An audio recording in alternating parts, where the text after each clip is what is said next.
Cool.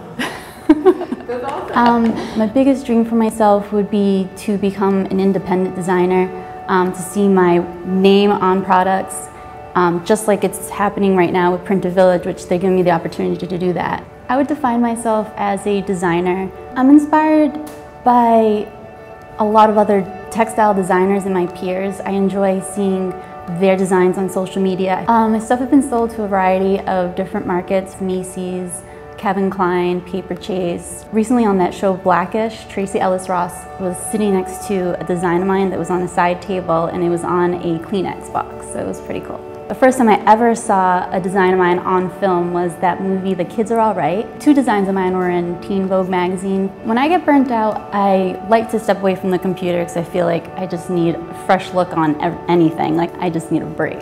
This is a design of mine from Printed Village called Beach Life Scarf.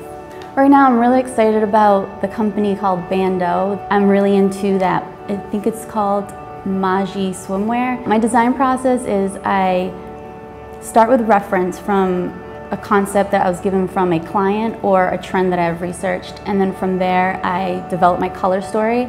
Once I develop the color story, I'll go into layout, because within a collection I usually do about 5 to 7 designs. So I decide on the merchandising of the collection and each design and how I'm going to lay them out.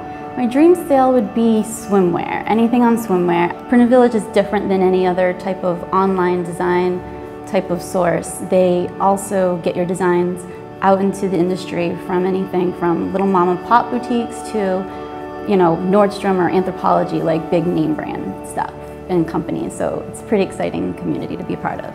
Hi, I'm Christine Johansson, and I'm from Burbank, California, and I've been with the Printed Village community since May of 2015.